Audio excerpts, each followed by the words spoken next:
मैंने एक एग्जाम दिया, उस एग्जाम का रिजल्ट आया। अब रिजल्ट जो था ना वो मेरी एक्सपेक्टेशन से कम था, यानी कि जितने मैंने एक्सपेक्ट किए थे ना उतने मार्क्स नहीं आए। अब इसकी दो चीजें हो सकती हैं इसके बाद। पहला तो ये था कि यार आई डिडंट परफॉर्म वेल, मैंने परफॉर्म ही अच्छा नहीं किया तो चलो ठीक है आ गया।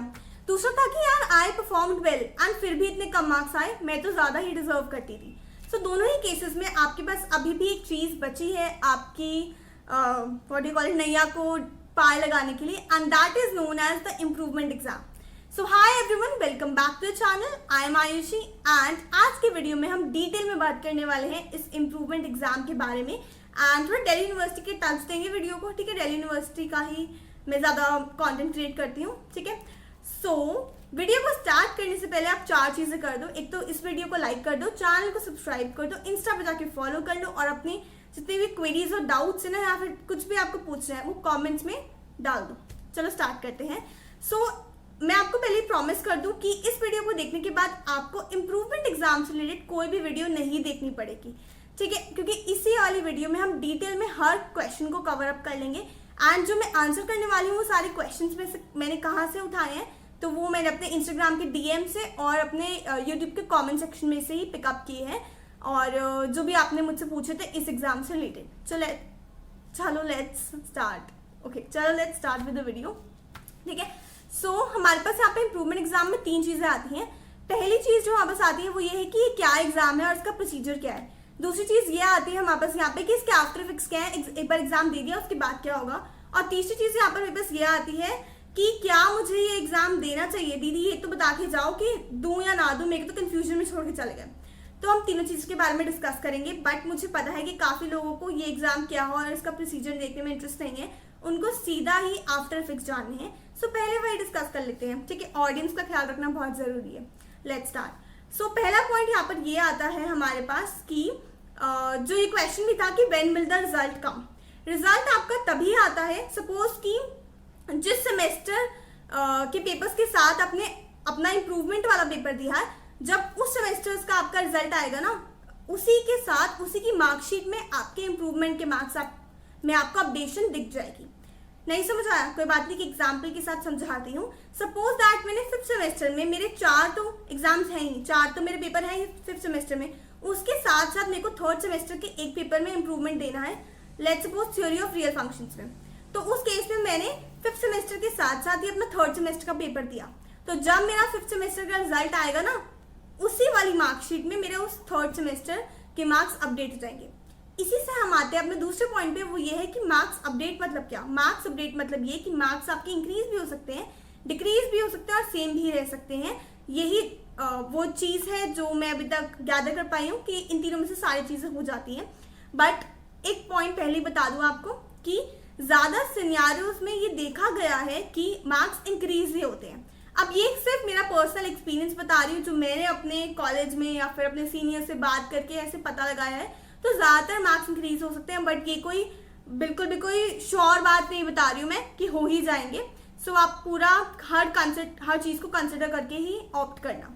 बट मेजॉरिटी केस बता रही हूँ कि as a senior I think ये मेरी ड्यूटी है। Moving on to third part और द थर्ड पॉइंट, ये भी एक क्वेश्चन था, वो ये था कि मार्कशीट में चेंजेस क्या आते हैं इस एग्जाम को देने के बाद। मतलब पता चलता है कि मैंने एग्जाम दिया था। तो इसका आंसर है नो, नॉट एट ऑल। ठीक है, यानी कि आपने एग्जाम दिया था किसी को पता नहीं चलेगा क्योंकि मार्कशीट में इससे कोई चेंज नहीं आता। अब मैंने इम्प्रूवमेंट एग्जाम पे पहले भी एक वीडियो बनाई थी एंड उस टाइम पे उस वीडियो में मैंने ये मेंशन कर दिया था गलती से कि आपकी मार्कशीट से वो स्टार हट जाता है। बट वो जो स्टार हटने वाली चीज होती है वो इम्प्रूवमेंट एग्जाम के केस में नहीं होती है, वो होती है आपकी ER, एसेंशियल रीअपीयर के केस में आपके उस सब्जेक्ट के साथ में जो स्टार लगा होता है वो मार्कशीट से हट जाता है, गायब हो जाता है। बट इम्प्रूवमेंट एग्जाम के केस में ऐसा कुछ नहीं होता, तो किसी को कभी पता नहीं चलेगा कि आपने किसी सब्जेक्ट में इम्प्रूवमेंट एग्जाम दिया था। Sorry, now let's move on to the fourth point. ये भी एक क्वेश्चन था जो काफी लोगों ने पूछा था कि क्या इससे मेरी प्लेसमेंट्स पे कुछ इफेक्ट पड़ेगा अगर मैंने एग्जाम दिया तो, या जो भी सीन है क्या है इससे प्लेसमेंट्स में कुछ इफेक्ट पड़ेगा। तो इसका आंसर है no, not at all. Placements और आपका जो ये मार्क्स का सीन है बहुत ही अलग चीज है, बिल्कुल ही अलग है।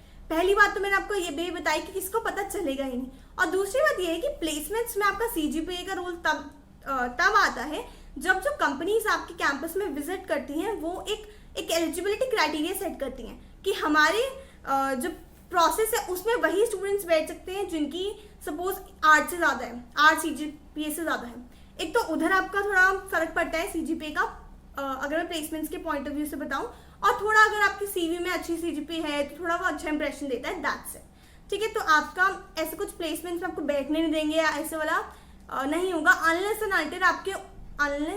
अनटिल आप उनकी एलिजिबिलिटी क्राइटेरिया को मीट अप करें। Okay, sorted. Now moving on to the 5th point, which is, जो मैं पहले बता चुकी हूँ इसलिए आई वाज लाइक थोड़ा सा कंफ्यूज, विच इज की ज़्यादातर इम्प्रूवमेंट ही देखने को मिलती है एंड बस पर्सनल सजेशन है, तो आप इसको कोई एकदम स्ट्रांगली मत मान के बैठ जाना। नाउ अगर आपको इसके अलावा भी इम्प्रूवमेंट से रिलेटेड कोई भी डाउट आता है तो आप कमेंट कर देना। ठीक है, अब हम मूव ऑन करते हैं अपने 2nd पॉइंट के बारे में, जो कि ये है कि ये कौन सा एग्जाम है और इसका प्रोसीजर कैसे होता है, अप्लाई कैसे करते हैं।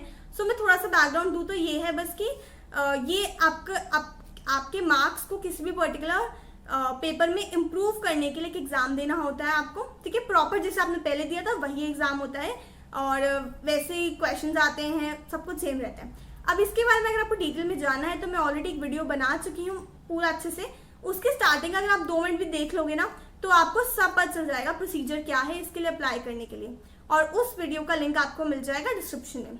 ठीक है, तो जाके उस वीडियो को देख लेना। Now moving on to the important part और द इंटरेस्टिंग पार्ट, वो ये है कि अब ये तो बता जाओ कि मुझे एग्जाम देना भी चाहिए या नहीं देना चाहिए। मैं बताती हूँ आपको कुछ सिनेरियोस।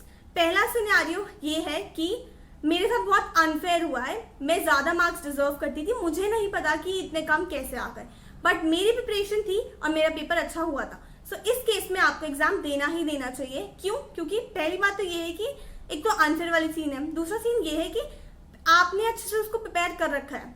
अगर आप दूसरी बार दोगे तो थोड़ा सा रिवाइज करके दोगे, आपके पास डबल प्रिपरेशन हो जाएगी एंड उसके बाद आप डेफिनेटली अच्छा कर पाओगे पेपर में, क्योंकि आपने 2 बार पढ़ रखा है सेम चीज को, है ना। सो पहला सीन ये हो गया। दूसरा सीन ये है कि मुझे ना आगे CGPA को यूज करना है। कहाँ? सपोज दैट मुझे ना अपने मास्टर्स प्रोग्राम में ना मेरिट से एडमिशन लेना है।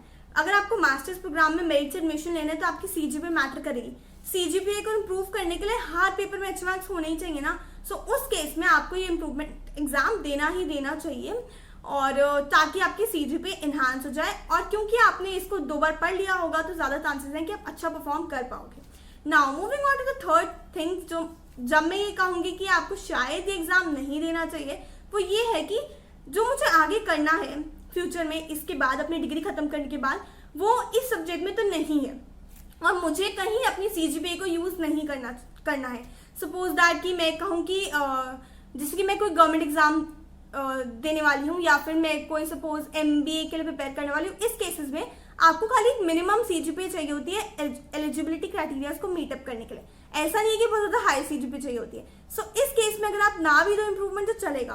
क्योंकि ये मैं क्यों बोल रही हूँ, इसलिए क्योंकि जब आप इम्प्रूवमेंट एग्जाम दोगे तो आपके पास उस सेमेस्टर के 4 पेपर्स का बर्डन तो है ही, उसके साथ साथ में आप एक और पेपर का बर्डन भी ऐड ऑन कर रहे हो।